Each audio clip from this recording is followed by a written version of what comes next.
મિત્રો, આપણે છેલ્લે માંગના નિયમ વિશે ચર્ચા કરી ગયા. એમાં માંગનો નિયમનો અર્થ, ધારણાઓ, અનુસૂચિ, આકૃતિ અને વિશ્લેષણ જોઈ ગયા હતા. બરાબર. 5 માર્કનો મેં ત્યારે તમને કીધું હતું કે ભાઈ પ્રશ્ન છે એટલે બહુ વ્યવસ્થિત તૈયારી કરવાની રહેશે આની.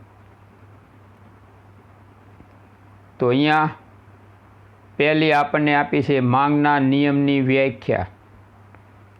વસ્તુની કિંમત અને વસ્તુની માંગ વચ્ચેના સંબંધની સમજૂતી આપતા નિયમને માંગના નિયમ તરીકે ઓળખવામાં આવે છે. તમે લોકોએ એમાં નીચે લાઈન કરી છે, ન કરી હોય તો કરી નાખજો.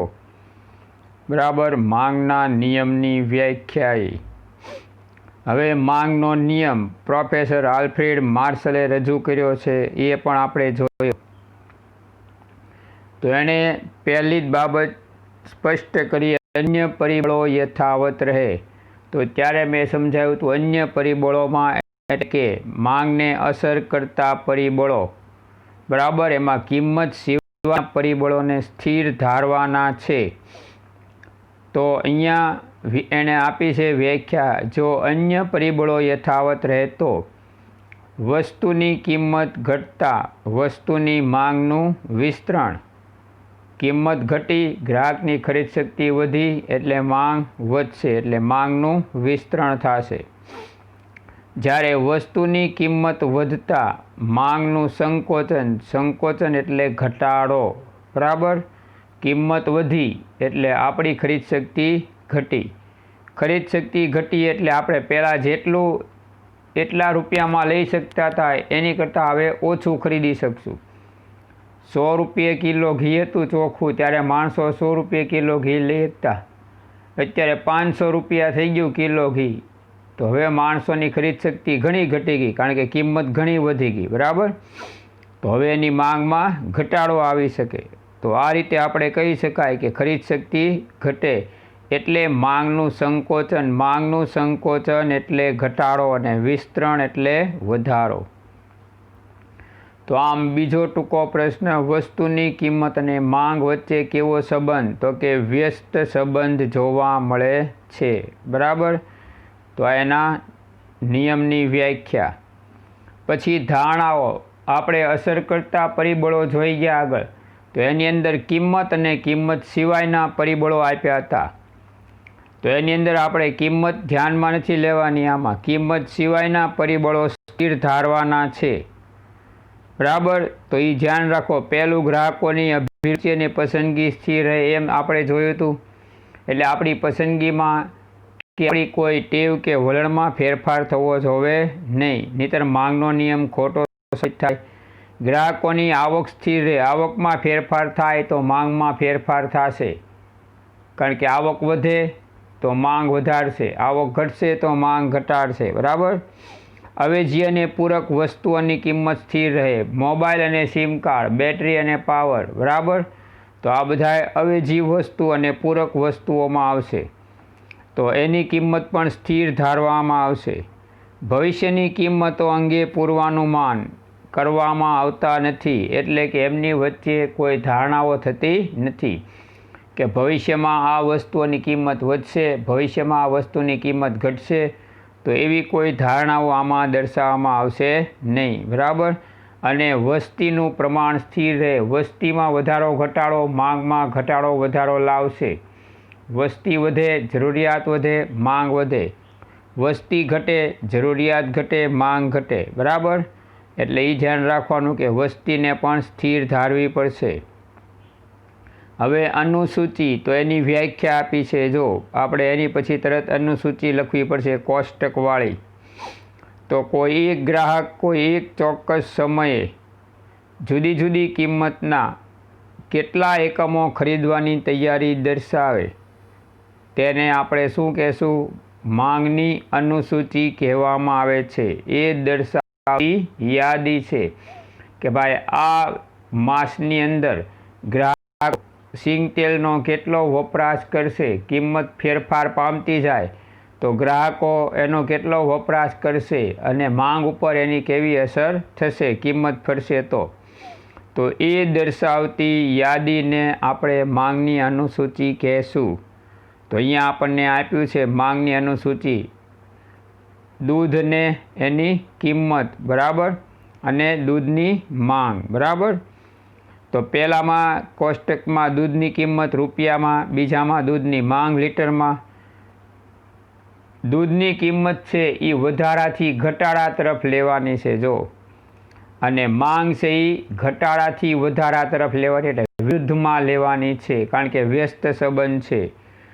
તો 50 રૂપિયાની કિંમતે માત્ર 1 લીટર માંગ હતી, બરાબર. કિંમત 10 રૂપિયા ઘટી જાય, છેલ્લે તમે જુઓ 10 રૂપિયા કિંમત છે, તો માંગ વધીને કેટલી થઈ ગઈ? 1 લીટરમાંથી 5 લીટર થઈ ગઈ, બરાબર. તો આમ આપણે વિરુદ્ધની પ્રક્રિયા જોયું, વ્યસ્ત સંબંધ જોયો આની અંદર, બરાબર, કે ભાઈ દૂધની કિંમતમાં ઘટાડો એની માંગમાં વધારો લાવે છે. એનેથી વિરુદ્ધ તમે જુઓ એમાં કે ભાઈ 10 રૂપિયાની કિંમતે 5 લીટરની માંગ છે, કિંમત વધી 20 રૂપિયા થઈ, માંગ ઘટી 4 લીટર થઈ. કિંમત વધી 30 રૂપિયા થઈ, તો માંગ વધીને 3 લીટર થઈ, બરાબર, માંગ ઘટીને 3 લીટર થઈ. આમ 50 રૂપિયા કિંમત થઈ જાય વધીને, તો માંગ વધીને માંગ ઘટીને કેટલી થઈ જશે? 1 લીટર સુધી પહોંચી જશે. તો આમ આ બંને વચ્ચે કેવો સંબંધ થયો? તો કે વ્યસ્ત સંબંધ. હવે આ જ માહિતી આપણે આકૃતિ સ્વરૂપે રજૂ કરવાની છે. તો OX ધરી ઉપર આપણે દૂધની માંગ લેશું લીટરમાં, અને OY ધરી ઉપર દૂધની કિંમત રૂપિયામાં લેશું. નાનામાં નાનો પ્રાપ્તાંક 1 છે અને મોટામાં મોટો 5, બરાબર. એટલે આપણે X ધરી ઉપર તો 1 થી 5 આવશે. Y ધરી ઉપર જો 10 અને 50, તો 10-10નો ગાળો લેશું તોય હાલશે, 5નો લ્યો તોય હાલે આલેખમાં, બરાબર. 50 સુધી છે એટલે 5નો લ્યો તો પણ ચાલે. તો Y ધરી ઉપર 10, 20, 30, 40, 50 એની કિંમત દર્શાવવામાં આવશે. તો આ રીતે આપણે આ બંને કિંમતને જોડતા જઈએ એટલે બિંદુઓ ABCDE પ્રાપ્ત થતા છે. 50 રૂપિયાની કિંમતે 1 લીટર માંગ, 40 2 લીટર, 30 3 લીટર, 20 4 લીટર અને 10 5 લીટર. તો આમ ABCDE બિંદુઓ પ્રાપ્ત થયા, ને એના દ્વારા જે રેખા તૈયાર થઈ અને DD માંગ રેખા કહેવાય. DD એટલે ડિમાન્ડ ડ્રાફ્ટ, બરાબર. તો આ રીતે આપણે DD માંગ રેખા આપણને પ્રાપ્ત થશે.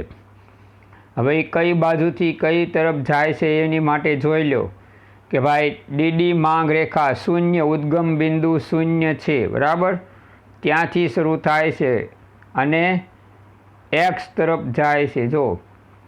તો એનો અર્થ એમ થયો ડાબી બાજુથી જમણી બાજુ તરફ જાય છે. આપણે O છે ત્યાં આપણો કયો હાથ આવશે? તો કે ડાબો હાથ, અને X છે એ તરફ આપણો જમણો હાથ. તો ડાબા હાથ તરફથી જમણા હાથ તરફ માંગ રેખા ખસી છે, બરાબર. એટલું આવડ્યું. તો હવે મિત્રો જો કઈ બાજુથી કઈ બાજુ? ડાબી બાજુથી જમણી બાજુ તરફ ખસી, પણ ઉપરથી નીચે તરફ ખસી છે જો. 50 થી 10 તરફ ગઈ એટલે કિંમત ઘટતી ગઈ છે, એટલે માંગ રેખા ઉપરથી નીચે તરફ આવી. નીચે આવી એટલે ઘટાડો, ઘટાડો એટલે ઋણ, માઇનસ કહેવાય ને, બરાબર. આથી કહેવાય કે માંગ રેખા કેવો ઢાળ ધરાવતી રેખા થઈ? ઋણ ઢાળ ધરાવતી રેખા થઈ ગઈ છે, બરાબર. તો હવે આપણે એને આકૃતિમાં જે કાંઈ માહિતી દર્શાવી એ આપણે પાછી એને સમજાવી દેવાની રે ભાઈ, કે ભાઈ OX ધરી ઉપર આપણે દૂધની માંગ લીટરમાં લીધી અને OY ધરી ઉપર લીટરમાં કિંમત દર્શાવેલી છે એની. ડેશ કરતા જવાના જુદા જુદા, બરાબર.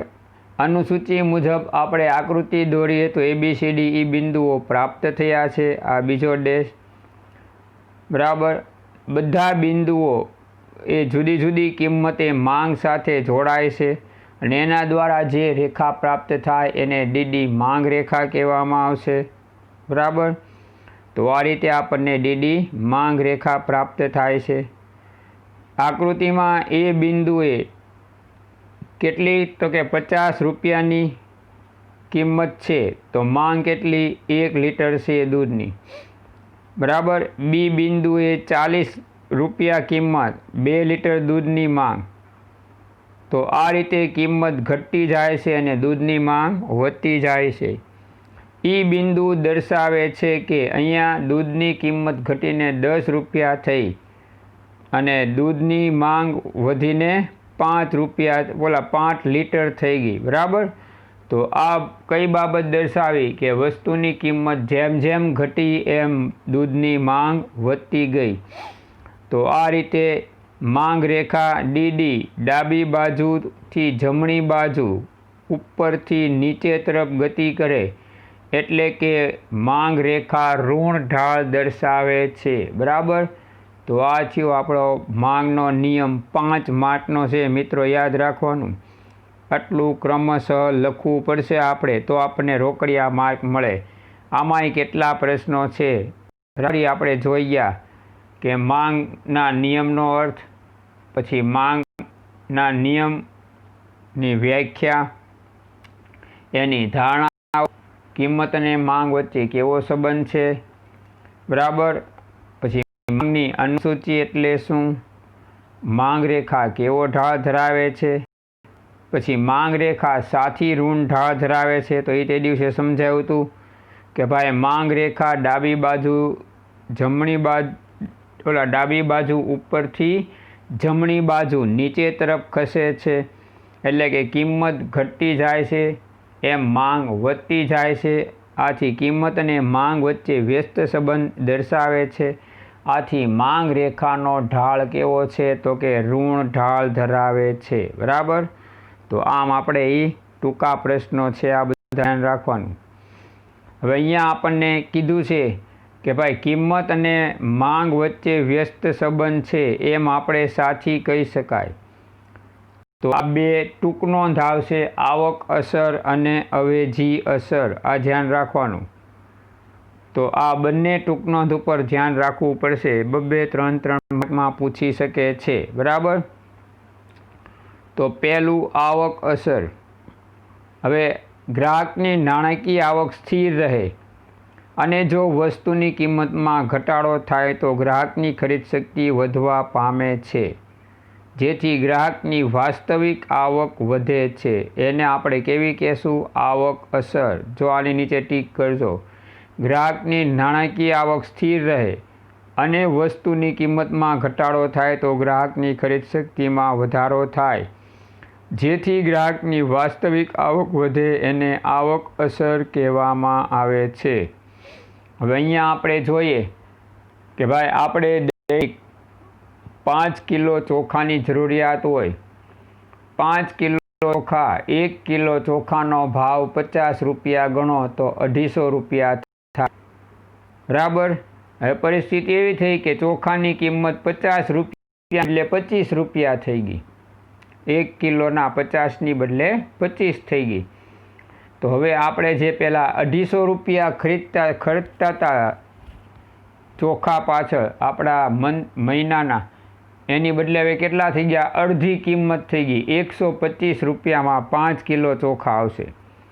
તો આપણા 125 રૂપિયા બચ્યા હવે, બરાબર। તો એ આપણી વાસ્તવિક આવક વધી, નાણાકીય આવક એટલે પગાર નથી વધ્યો, પણ આવી રીતે વસ્તુની કિંમત ઘટી એટલે આપણી આવકમાં શું થયો, વાસ્તવિક આવકમાં ઘટાડો થયો। તો આને આપણે આવક અસર કહેશું।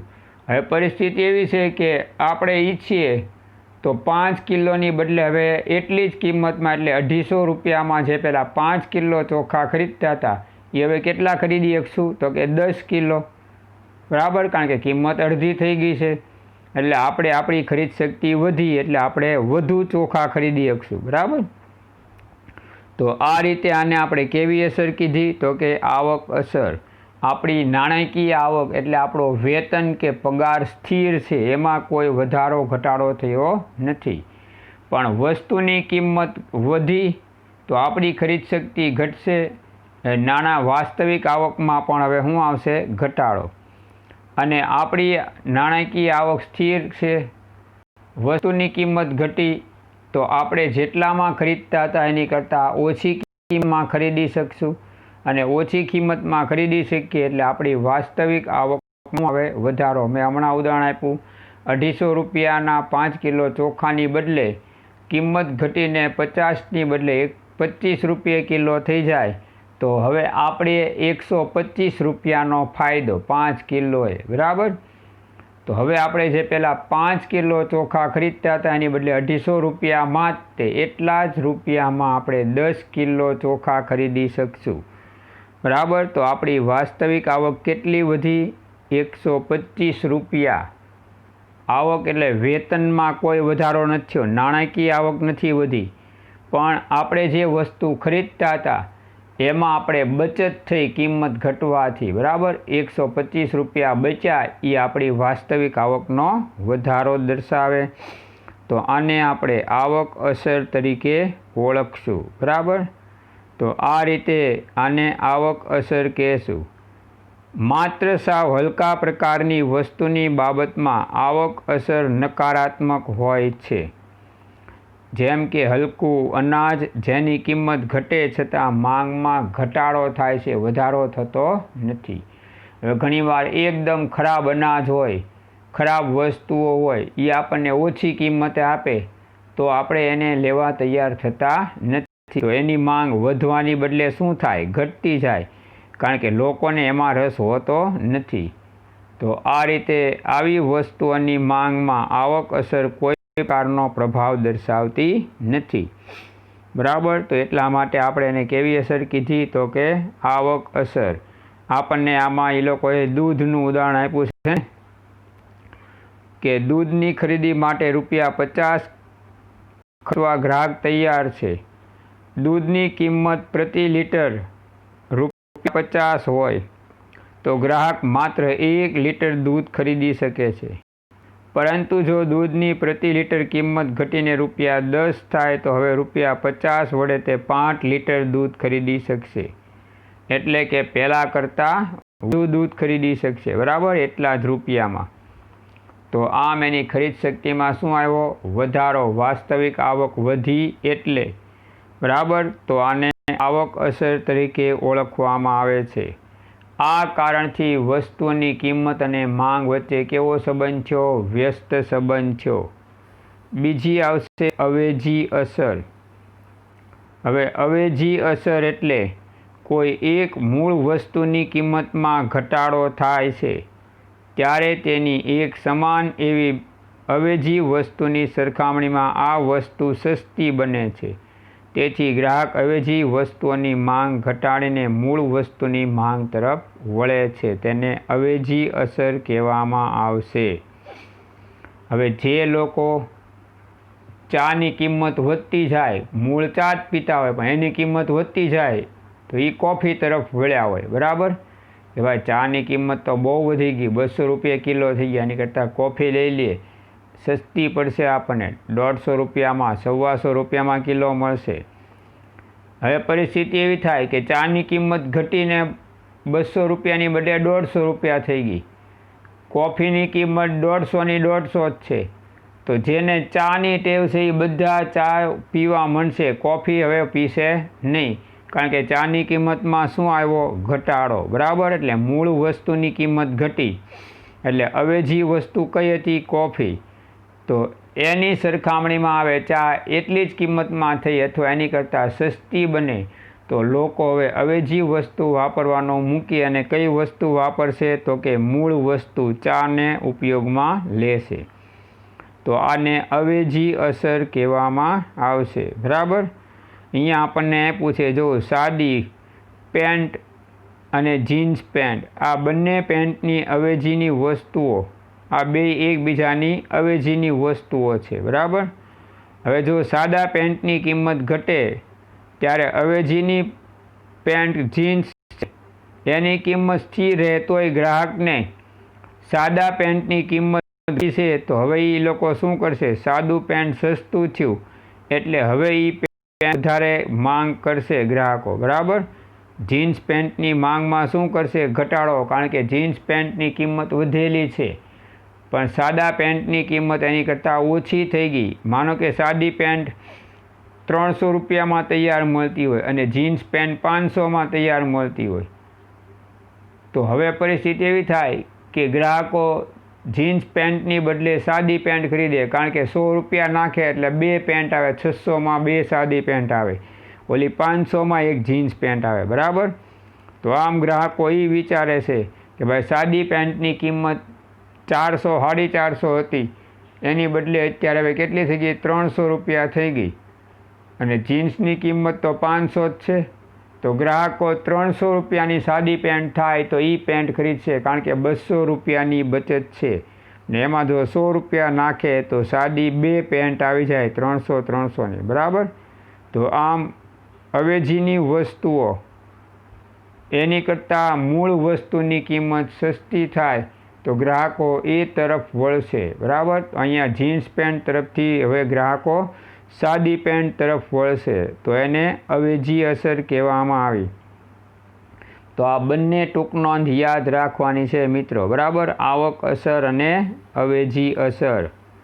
તો અહીંયા આવક અસર કમ્પ્લીટ સમજાઈ ગઈ છે ને હવે, કે ગ્રાહકની નાણાકીય આવક સ્થિર રહે અને જો વસ્તુની કિંમતમાં ઘટાડો થાય તો ગ્રાહકની ખરીદ શક્તિ વધવા પામે છે. એનું કારણ એની વાસ્તવિક આવક વધે છે. બરાબર? તો એને આવક અસર કહેવામાં આવશે. અહીંયા એનો પગાર નથી વધતો, વેતન નથી વધતું, પણ જે વસ્તુ પહેલાં ખરીદતા હતા એ વસ્તુની કિંમત ઘટતા એને હવે એ વસ્તુ ઓછી કિંમતમાં પ્રાપ્ત થાય એટલે એટલા બાકીના રૂપિયા બચશે ને એ જે રૂપિયા બચ્યા એ એની વાસ્તવિક આવકમાં વધારો દર્શાવશે. બરાબર? એવી રીતે અવેજી અસર, તો કે કોઈ મૂળ વસ્તુની કિંમતમાં ઘટાડો થાય ત્યારે તેની બીજી સમાન એવી અવેજીની વસ્તુની સરખામણીમાં આ મૂળ વસ્તુ સસ્તી બની. તેથી ગ્રાહક અવેજીની વસ્તુની માંગ ઘટાડીને મૂળ વસ્તુની માંગ તરફ વળે છે કે એની માંગ વધારે, તો એને અવેજી અસર કહેવામાં આવે છે. બરાબર? મેં અહીંયા ચા કોફીનું ઉદાહરણ આપ્યું કે ભાઈ ચા અને કોફી બે એકબીજાની અવેજી વસ્તુ, બધા મોટા ભાગે ચા જ પીતા હોય, પણ ચાની કિંમત વધી જાય તો કોફી વળે માણસો. હવે પરિસ્થિતિ એવી થાય કે ચાની કિંમત 200 રૂપિયા કિલો, કોફીની 150 રૂપિયા કિલો કિંમત છે. પરિસ્થિતિ એવી થઈ કે ભાઈ ચાની કિંમત ઘટી 125 રૂપિયા કિલો થઈ ગઈ, તો કોફી કરતાં હવે ચા સસ્તી થઈ ગઈ. બરાબર? 25 રૂપિયા ઓછા. એટલે ગ્રાહકો વળી પાછા કઈ વસ્તુ ઉપર આવશે? એની મૂળ વસ્તુ ચા ઉપર આવશે, કારણ કે ચા હવે કોફી કરતાં સસ્તી થઈ ગઈ છે. બરાબર? તો આને અવેજી અસર કહેવામાં આવશે. અહીંયા આપણને સાદી પેન્ટ અને જીન્સ પેન્ટ આપેલી છે. બરાબર? ઉદાહરણ તરીકે, તો સાદી પેન્ટની અને જીન્સ પેન્ટની કિંમતમાં ઝાઝો તફાવત ન હોય, બે એકબીજાની અવેજીની વસ્તુ છે. સાદી પેન્ટ 450ની એક મળે અને જીન્સ પેન્ટ 500ની એક મળે, તો માણસો જીન્સ પેન્ટ તરફ જાય કે ભાઈ 50 રૂપિયા જ ખાલી વધારે છે. બરાબર? પણ સાદી પેન્ટની કિંમત ઘટીને 300 રૂપિયા થઈ ગઈ એક પેન્ટના, ને જીન્સના 500 રૂપિયા જ છે, તો માણસો જીન્સ પેન્ટની બદલે સાદી પેન્ટ ખરીદશે, કારણ કે 200 રૂપિયા એમાં ઓછા છે. બરાબર? હવે એમાં 100 નાખે, 500ની ઉપર 100 વધારા નાખે, 600 થયા, તો સાદી 2 પેન્ટ આવશે 600માં, ઓલી 500માં એક જ જીન્સ પેન્ટ આવશે. બરાબર? એટલે હવે આપણે માણસો તમે જુઓ કઈ તરફ વળશે? તો કે સાદી પેન્ટ તરફ વળશે જીન્સ પેન્ટની બદલે. બરાબર? તો આને કેવી અસર કહેવામાં આવી? તો અવેજી અસર કહેવામાં આવી છે. હવે માંગના નિયમના અપવાદો, આ પણ એક જાતનો ટૂંકો પ્રશ્ન અને ટૂંક નોંધ છે. અપવાદો એટલે શું? તો કે આપણે જો સામાન્ય રીતે જોયું કે વસ્તુની કિંમત ઘટતા એની માંગ વધે અને વસ્તુની કિંમત વધતા એની માંગ ઘટે. પણ કેટલીક વાર એવું બને છે કે વસ્તુની કિંમત વધતા એની માંગ વધે અને વસ્તુની કિંમત ઘટતા એની માંગ ઘટે. તો આવી પરિસ્થિતિ ક્યારે ઉદ્ભવે? બરાબર? તો આવી પરિસ્થિતિ જ્યારે ઉદ્ભવે ત્યારે એ માંગના નિયમના અપવાદ કહેવાય. કેટલીક વાર કોઈ વસ્તુની કિંમતમાં ફેરફાર થાય તો પણ માંગમાં કાંઈ ફેરફાર થતો નથી, બરાબર. તો આ માંગના નિયમનો અપવાદ કહેવામાં આવશે. તો આવા માંગના નિયમના અપવાદોની અંદર પહેલું છે પ્રતિષ્ઠા મૂલ્ય ધરાવતી વસ્તુઓ. હવે એક વસ્તુ સમજો, પ્રતિષ્ઠા મૂલ્ય એટલે સમાજનો પ્રતિષ્ઠિત વર્ગ એટલે ધનિક વર્ગ, જેની પાસે પુષ્કળ પૈસા છે, બરાબર, અતિ ધનિક વ્યક્તિઓ છે. જ્યારે બજારમાં કોઈ મોંઘી દાટ વસ્તુઓ બહાર આવે, LED ટીવી આવ્યા, LCD ટીવી આવ્યા, ત્યારે પહેલું આ વર્ગ ખરીદી કરે, કારણ કે એની કિંમત પુષ્કળ હોય. મોટર કાર બહાર નીકળે નવી, તો પહેલાં આ વર્ગ ખરીદે. તો એમની માટે આ પ્રતિષ્ઠા મૂલ્ય ધરાવતી વસ્તુ છે, કારણ કે કિંમત વધુ છે ને એ લોકો ચૂકવી શકશે. સમાજનો અન્ય કોઈ વર્ગ આવી વસ્તુઓ ખરીદી નહીં શકે, કારણ કે વસ્તુઓ મોંઘી છે એટલે, બરાબર. તો એમની માટે પ્રતિષ્ઠા થઈ. આપણે બધા કહીએ, ઓ આની પાસે તો ભાઈ કેવી મોંઘી કાર છે, જો આની પાસે કેટલા મોંઘા ઘરેણાં છે. તો એની એક પ્રતિષ્ઠા થઈ સમાજમાં. એના પોતાના ધનિક વર્ગમાં તે પોતાની પ્રતિષ્ઠા છે કે ભાઈ 100 ધનિક કુટુંબો હોય, એમાંથી એક વ્યક્તિ મોંઘી કાર લઈ આવે તો બાકીના 99 ઉપર એનો પ્રભાવ પડે. ભલે બધા ધનિક છે કે ભાઈ આ વ્યક્તિ તો મોંઘી ગાડી લાવ્યો, આપણે પણ હવે ગાડી લેવી પડશે. તો આવી વસ્તુઓને કેવી વસ્તુ કીધી? તો કે પ્રતિષ્ઠા મૂલ્ય ધરાવતી વસ્તુઓ. તો એમાં આમાં આપ્યું છે, જો સોના ચાંદીના ઘરેણાં, મોંઘી કાર, મોંઘો મોબાઈલ વગેરે જેવી ખૂબ સૌથી મોંઘી અને પ્રતિષ્ઠા ધરાવતી વસ્તુઓની બાબતમાં માંગનો નિયમ સાચો પડતો નથી. આ પ્રકારની વસ્તુઓ વ્યક્તિની પ્રતિષ્ઠા વધારે છે. ધનવાન વર્ગના લોકો વસ્તુની કિંમત જેમ ઊંચી તેમ આવી વસ્તુઓમાં પ્રતિષ્ઠા મૂલ્ય વધારે હોય છે એવું માનતા હોવાથી એની કિંમત ભલે ગમે એટલી ઊંચી હોય તો પણ એ લોકો એની માંગ ઘટાડવાની બદલે શું કરશે? વધારશે. સોનું અત્યારે ખૂબ મોંઘું થતું જાય છે, બરાબર. તો આ લોકો એની ખરીદી વધારે, એમાં રોકાણ વધારશે, કારણ કે સમાજમાં એ લોકોની પ્રતિષ્ઠા વધે કે ભાઈ આ તો મોંઘું સોનું ખરીદી શકે છે. તો અહીંયા જો માંગનો નિયમ કાંઈ કામ કરતો નથી. અહીંયા વસ્તુની કિંમત વધી તો માંગે વધી છે, બરાબર. એટલે આ માંગના નિયમનો અપવાદ છે. જો આવી વસ્તુઓની કિંમત ઘટતી જાય તો એ માંગ ઘટાડી નાખે, કારણ કે તો સામાન્ય માણસ એ ખરીદી શકશે, એટલે એની કાંઈ પ્રતિષ્ઠા રહેતી નથી. કાર છે તો હવે આપણે એમ કહીએ એ તો સામાન્ય માણસો પાસે કાર તો થઈ ગઈ, બરાબર. એ 50-60 હજારમાં માણસો કાર લઈ આવે છે.